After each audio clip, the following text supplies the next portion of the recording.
हीरा सोई सराही। हीरा वह सराही होता है सह घनन की चोट।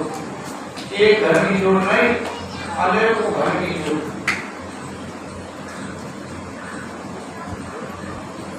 कहते हैं न्याय पे रख के हीरा को धन की चोट मारो तो या तो न्याय हो जाएगा या वो चढ़ के बाहर चला जाएगा। पर टूटना तो बहुत बड़ी बात है, उस पर दाग भी नहीं लगेगा चोट का। ऐसा पक्का हीरा हो। यह बात कहकर के सदगुरु कहते हैं हीरा कहते सिद्धांत। सिद्धांत वह सराहनीय होता है जो अनेकों कर्मों की चोट को झेलने की क्षमता रखता हो। तार्किक लोगों ने बहुत तर्क की पर उस पर कोई चोट का निशान न लगे तो समझ लो ये सच्चा सिद्धांत है। सदगुरु कबीर का मार्ग सिद्धांत ऐसा ही है। कोई कितनी भी तरह कर दी, सब कर्म को सहन करने की क्षमता। हीरा सोई सराही सह घनन की चोट। कपट कुरंगी मानवा प्रकट जगरा को। जो कपटी है कुरंगी है मानव थोड़ी सी परख करते ही फूट निकल जाता है। बुरहानपुर में वार्षिक अधिवेशन में संत जाते हैं, भक्त लोग जाते हैं, तो वहां पर संतों की परख की जाती है। कहते हैं कि साहब आप कहाँ रहते हो? अपने घर पे रहते हो? और पूछने का तरीका कि हाँ साहब घर पे ही रहते। कोई तो स्वीकार कर लेता और कोई कहता ना घर पर रहते थे। तो कभी कभी तो आते हो, जहां तक कभी कभी आते हो। और भीड़ चलती है कि दबाव चलती है। कोई स्वीकार कर लेते था, वहां बीड़ी पी लेते, कभी कभी पी लेते, गुटखा खा लेते। जैसे ही पता चला कि ये शराब बीड़ी भी पीता है, गुटखा भी खाता है, घर पर भी जाता है, घर पर भी रहता है, कोई संत कहते हैं संतों की लाइन में मत बैठ, पीछे बैठा दे। क्यों? उनकी परख करी, कसौटी पर कसा। साथ कहते कपट को रंगी मानवा परख निकला। जैसे ही परख करी तो फूट निकला। देश पवित्र हंसों का पहना तो गौरा की चाल। हंस बहु देखाए करम शरण हरि हरि काल। हंस शील के जानिए भगवान धरेंगे काल। देखने में हंस तो गौरा एक जैसे होते सफेद सफेद, पर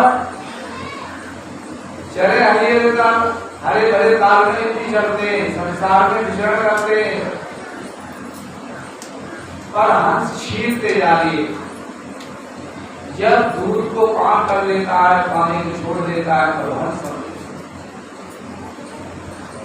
हंस छीनते जाइए बकोई रहेगी काल। गौरा कान बंद करके जीव जंतुओं को भक्षण करता। इसी तरह से जो भाई बहन अपने जीवन में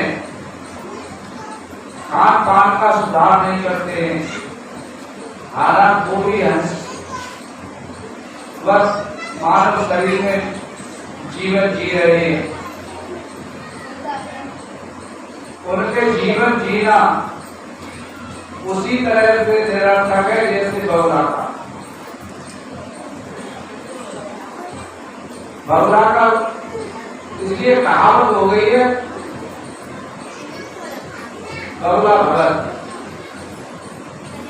संतों को भी क्या कहते बगुला भगत है, जो सभी कपड़ा कहते। ये कहना सरल है और सुनने में आता है, ये भी बात सरल है।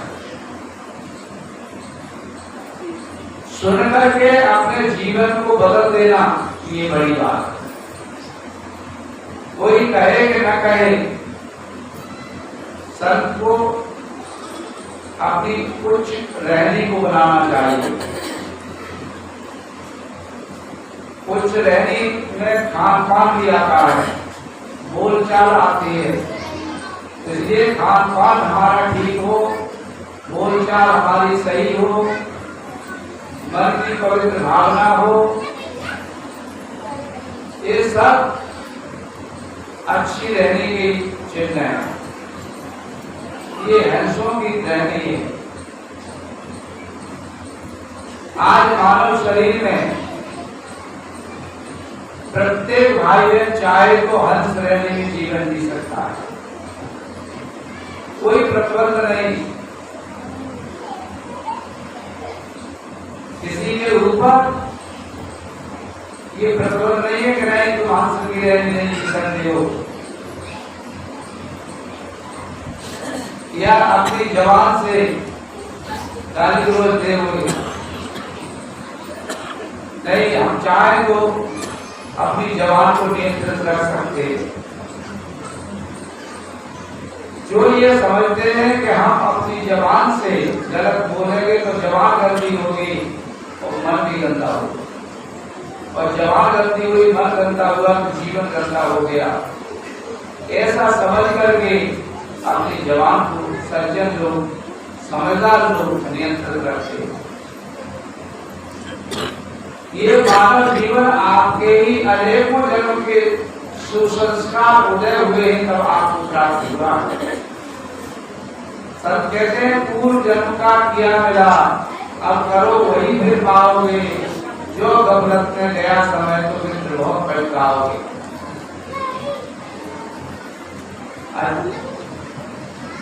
मानव शरीर जिनको मिला है ये प्रमाण है कि हम अच्छे कर्म करके आए। मानुष जन्म, दूसरा है सदगुरु मिलन, और सदगुरु का मिलना हो गया ये और सौभाग्य के ऊपर सौभाग्य है। तीसरी मोक्ष इच्छा हो, कल्याण की जो झलक है ये हमारे मन में है, तो ये और तीसरा सौभाग्य है। वियोग हो, ऐसा सुंदर वियोग मिला हो उसको भूलना नहीं चाहिए। प्रत्येक भाई बहन स्वतंत्र है, जीवन सुंदर मिला है। सत्संग में आकर के अच्छी तरह से समझ लो, तो अपने जीवन को अच्छा बनाओ, फिर देखो आपके जीवन की अमन चैन सुख शांति। दुनिया में सुख शांति कहीं बाजार में नहीं है, न किसी व्यक्ति के पास है। अपनी अच्छी रहने में ही जीवन सुंदर जीवन दिया जाता है। कहते हैं एक बार एक शख्स भिक्षा के लिए गांव गए। एक घर में पत्नी में अनबन हो गई थी, लड़ाई हो गई थी, तो पत्नी का मन खिन्न था, दुखी था, और संत ने जाकर के अलग जगा दिया, भिक्षा मांगी। उस समय सवेरे का टाइम था, माता जी चौका लगा रही थी, हाथ में पहुंचा था, और पहुंचाई माता जी ने मार दिया। महात्मा पहुंचाई लेकर के चले आए। महात्मा ने सोचा माता जी बहुत अच्छी है, तेरे को पहुंचा दिया। पहुंचा दिए के दो अर्थ होते, एक तो देना होता है, उसने दिया नहीं था, मारा था, तो मारने को भी शब्द कहते दिया है। माता जी बहुत सज्जन है, तेरे को पहुंचा दिया है कि महाराज के यहाँ भी आखिर में चौका होगा ही, तो इससे वो भी चौका लगा लिया करेंगे। तो चौका का पूछा लेकर के महात्मा जी चले आए और महात्मा जी ने आश्रम पर उसको धोया, सावन पानी से बढ़िया धो कर रगड़ के साफ कर दिया, सुखा दिया। सुखा के उसमें से बत्ती बना करके मंदिर में शाम को दीपक जलाया। दीपक पूरा मंदिर जगमगा गया बत्तियों से, प्रकाश से। अब महात्मा प्रार्थना करना है, हे गुरु महाराज, जैसे उस माता जी के सहयोग से आज हमारा मंदिर जगमगा रहा है, ऐसे ही उस माता जी का भी दिल दिमाग जगमगाना चाहिए ज्ञान ज्योति से। ऐसी प्रार्थना कर रहे। और इधर माता जी भीतर से परेशान होने लगी कि मैंने बहुत गलती करी। बताओ, अब घर की लड़ाई मेरे बाप को पहुंचा ही मार दिया, मैंने बहुत गलत काम किया। दूसरे दिन सवेरे माता जी बिचारे अलग जला दिए और माता जी परेशान हो रही थी। दूसरे दिन को माता जी अब दाल आटा सीधा दे रही है और प्रार्थना करती, गुरुदेव हमसे बड़ी भूल हुई, कल हमने आपको पहुंचा मार दिया। गुरु जी कहते, ना बहन जी, तुमने कल पहुंचा दिया था, तो मैंने उसको धोया और धो करके सावन लगा करके रगड़ के सुखाया, फिर उसमें से बाती बना करके रात्रि को मंदिर में दीपक जलाया। मेरा मंदिर जगमगाया, प्रकाश से जगमगाया गया। तो मैंने प्रार्थना की, हे गुरुदेव, जैसे उस माता जी के सहयोग से आज मंदिर जगमगाया है, इसी तरह से उसका दिल दिमाग भी ज्ञान की ज्योति से जगमगाना चाहिए। और उसका परिणाम फल हुआ है, आज आपने आटा और दाल दी, उसी का परिणाम फल है। क्रिया की प्रतिक्रिया होती है, गलत कर्म करके आदमी पश्चाताप करता है और पश्चाताप होने लगे, समझ लो हमारे को बोध हो गया। जिसको बोध होता है, जिसको समझ आती है, उसको पश्चाताप होता है। गलती कर मंजूर कर ले हृदय, उसे इंसान कहते हैं। गलती कर मंजूर नहीं करे, उसे शैतान कहते हैं। गलती पर और गलती करे, उसे हैवान कहते हैं। जीवन में गलती नहीं करे तो उसे भगवान कहते हैं। जीवन में गलती नहीं करे तो उसे भगवान कहते हैं। संकल्प हो हमारा, इंसान हम बनेंगे, इंसान बन गए तो भगवान भी बने। संकल्प तो ये होना चाहिए, गलती नहीं हो, वो गलती हो जाए तो उसे स्वीकार कर लेना चाहिए, क्षमा मांग लेना चाहिए। तो इस तरह से प्रत्येक भाई बहन का जीवन आपका है। आप चाहो तो अच्छा बना के रखो, चाहे धूमिल करोगे तो भी रहोगे, पवित्र रखोगे, खुशहाल होगे, सुखी होगे।